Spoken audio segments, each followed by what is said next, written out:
우리가 없다고 말할 수 없다 이 말이죠.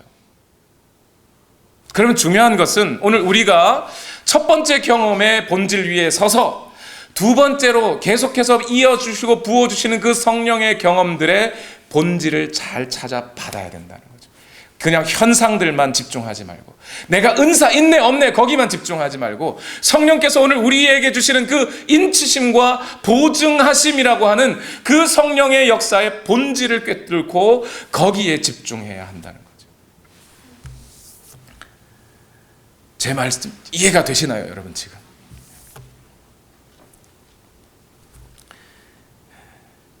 제가 너무 막 시간이 없어서 막 너무 가다 보니까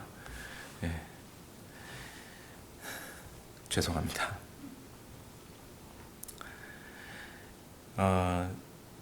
여러분, 이 제가 지금 말씀드리는 이것을 제대로 이해하려면 오순절 사건을 이해해야 돼요. 우리가 사실은요. 제가 빠른 시간 안에 말씀드리겠습니다. 죄송합니다. 사도행전 2장 17절에 보면 오순절 사건에 대해서 베드로가 설교를 했는데, 그냥 설교하지 않고 그 오순절 사건의 의미가 무엇인지에 대해서 요엘서의 말씀을 인용해서 전해줍니다. 다 같이 사도행전 2장 17절 말씀을 다 같이 읽어보겠습니다. 시작. 하나님께서 말씀하신다. 마지막 날에 나는 내 영을 모든 사람에게 부어주겠다. 너희의 아들들과 너희의 딸들은 예언을 하고 너희의 젊은이들은 환상을 보고 너희의 늙은이들은 꿈을 꿀 것이다. 요엘서에 이렇게 말씀하신 것이 사도행전 2장의 오순절 역사에서 이루어졌다. 이게 베드로의 설교예요. 그렇죠? 그럼 요엘서에서 말씀하시는 이것의 의미가 중요해지는 거죠. 요엘서 말씀은 무엇을 뜻할까요? 그 이전에 성령님이 역사하지 않으셨습니까? 성령님이 역사했어요. 분명히 있어요. 그런데 그 이전에 성령님이 역사하시던 방식과는 좀 달라졌다는 거예요. 좀이 아니라 좀 많이 달라졌어요. 그것이 오순절 역사의 의미인 거예요. 그 전에 성령께서는 역사를 하셨습니다. 그런데 모든 사람에게, 남종과 여종에게 풍성이 값없이 막 부어진 거예요? 아니면 특정한 몇몇 사람들에게 부어진 거예요? 그죠? 대표적으로 누구에게? 삼손. 그죠? 삼손이 성령의 능력을 받아 힘이 세진 거잖아요.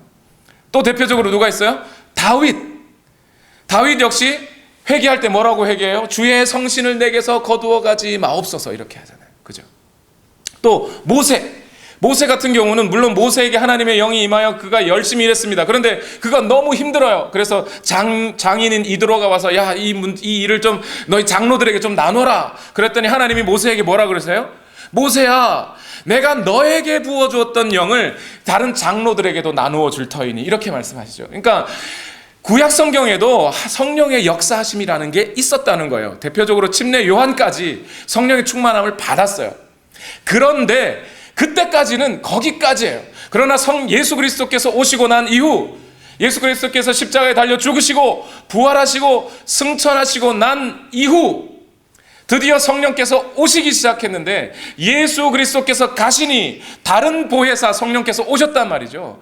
주도적으로 예수께서 일하시던 것을 이제 예수님이 뒤로 물러나시고 성령께서 그 전면에 나셔서 일을 하시는데, 이때부터는 몇몇 사람에게 임하는 게 아니라 풍성하게 모든 사람에게, 아이든 어른이든 노인이든 할 것 없이 임하기 시작하셨다는 거예요. 그게 오순절 날의 첫 번째 의미이죠. 두 번째는 뭐냐면, 구약 성경 때까지는 성령이 겉으로 임하셨어요. 성경을 읽어보면, 이거 성경 다 안 찾겠습니다. 요한복음 14장 17절에 보면 그는 진리의 영이시다. 세상은 그를 보지도 못하고 알지도 못하므로 그를 맞아들일 수가 없다. 그러나 너희는 그를 안다. 그것은 그가 너희와 함께 계시고 또 너희 안에 계실 것이기 때문이다. 그러니까 이때부터, 오순절 날부터는 성령께서 각 사람 안에 임하기 시작하셨다는 거예요. 그동안은 성령께서 외주라는 것을 하셨다면 이때부터는 내주라는 걸 하기 시작하시는 거예요. 그 전까지는 임시로 또는 한시적으로 어떤 사람에게 겉으로 임하셨을지 모르지만 이제 본질적으로 그 사람 안에 들어가시기 시작하셨다는 거예요. 그동안 성령께서는 겉으로 그에게 임하시면서 with 하셨지만 이제부터는 within 하시겠다는 거예요. 그동안은 그저 능력을 부어주시는 정도일지 모르지만 이제부터는 그 사람 안에서 그와 함께 그와 먹고 마시면서 그의 삶의 본질을 바꿔주시겠다는 거예요. 그 마음부터 바꿔주시겠다는 거예요. 그게 오순절 날의 두 번째 의의인 거예요. 세 번째는 뭐냐면 성령께서 임재하신 목적이 달라요. 그 전까지 아브라함에게도 또는 모세에게도 다른 어떤 사람에게도 성령이 임하실 수 있어요. 그러나 그들은 어디까지나 하나님의 백성으로서만 있었어요. 그런데 예수 그리스도께서 내가 이제 이 성전을 허물라 내가 사흘 만에 성전을 다시 세우겠다 하셨어요. 그죠? 그리고 예수님 자신이 몸을 찢어버리셨습니다. 그리고 다시 세워진 게 뭐예요? 교회예요. 그리스도의 몸이 그때 세워지기 시작하셨잖아요. 그러면 그 그리스도의 몸, 교회가 세워지는 일을 위해 성령이 오셨다는 거예요.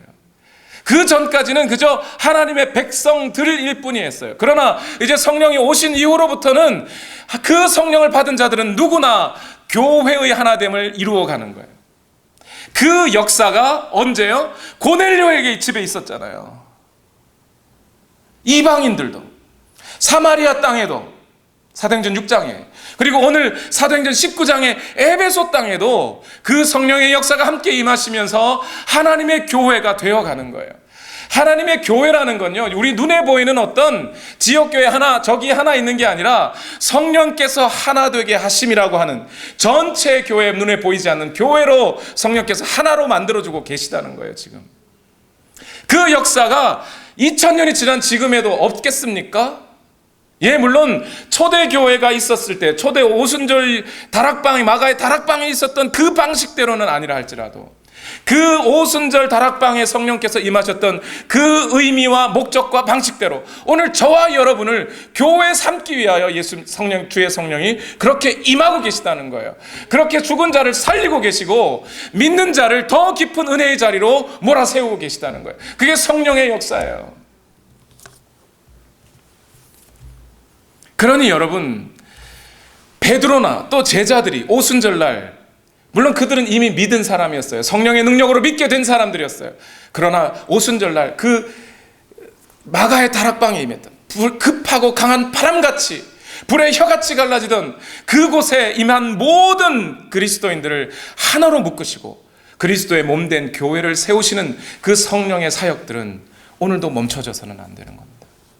오늘 저와 여러분을 그렇게 그리스도의 몸 삼고 계시고 그렇게 그리스도의 몸이 된 우리를 더욱 성장케 하시고 예수 그리스도를 향하여 그 깊으신 하나님의 은혜 속으로 더 나아가게 하고 계시다는 거예요.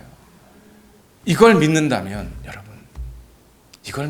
여러분, 우리에게 나오는 은사가 나타나면 그거 소홀히 할 수 있겠습니까? 그 은사는 교회의 하나됨을 위해 쓰여져야 하는 것들이에요.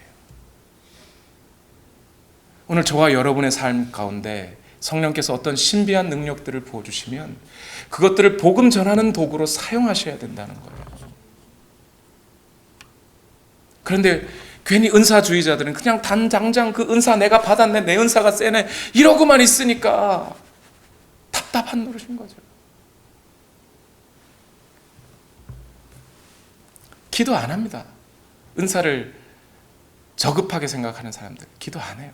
성령님의 역사를 저급하게 생각하는 사람들 기도 안 해요. 뭐하러 기도하겠어요? 그 사람들의 믿음 속에 성령님이 그렇게 저급한데. 그렇지 않아요? 개인적으로 제가 말씀을 드릴까요? 전 중학교 2학년 때 부흥회 다 끝나고 금요일 날 밤에 교회 기도하러 갔다가 방언의 은사를 받았어요. 그 전에 저는 거듭남이라는 걸 경험했습니다. 요한복음 1장 12절의 말씀을 통해 그 설교 가운데 제가 하나님의 자녀가 되었음을 확신하게 됐어요. 그러나 한참 후에 부흥회 1년 지난 부흥회 때 제 몸에서 제 입에서 방언이 나오는 걸 경험했어요. 근데 그때 제가 받은 기쁨의 어떤 기쁨을 지금도 다시 회복하기가 참 어려울 만큼 정말 기뻤어요. 그런데 그 기쁨이라는 것이 어떤 기쁨이냐면 내가 방언을 했다는 기쁨이 아니고요. 이 성경에 2000년 전에 예수님이 하셨던 그 말씀이 오늘 내 몸에 완전히 이루어지는 이걸 보고 기쁜 거예요. 나 같은 자도 방언이라는 것을 하게 하시는구나. 배워서 한 게 아니에요. 그냥 기도하다 보니까. 그게 귀신 들렸다고요? 그럼 제가 지금까지 귀신 들린 거죠. 귀신 들린 목사의 말씀을 듣고 있는 여러분들도 귀신 들릴게요. 말이 안 되는 거예요. 저는 그때 방언의 경험들을 통해 지금까지 믿음을 지켜왔다고 믿습니다. 하나님 성령께서 여러분에게 때로 신비한 은혜들, 은사들, 능력들 또는 신비한 경험들을 하게 하실 거예요. 그것들이 결국 우리를 하나님의 그 영원한 영광의 나라에 들어갈 때까지 이 세상을 살아가는 수많은 고통과 어려움을 이겨내게 하시는 경험이에요. 그 기억들이. 이걸 어떻게 무시해요? 제가 방언기도 안 했다면요, 제가 세미나리에서 쫓겨났을 때 한국 가서 미국 안 들어왔을 거예요. 기분 나빠서. 그런데 방언기도 하면서 1시간이고 2시간이고 하루에 3시간이고 막 기도하면서 하나님께 붙들렸더니 하나님께서 마음에 주시는 감동들이 있어서요. 다 말을 지금 시간이 지나서 다 말을 못하겠습니다. 여러분, 성령이 주시는 체험들은 그런 것들이에요. 우리 시간 다 같이 기도하십시다.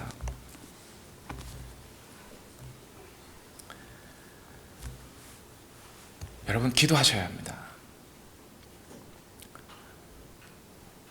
오순절날 마가의 다락방에 예수님의 제자들이 전혀 기도에 힘쓰고 있을 때 성령께서 임하셨어요.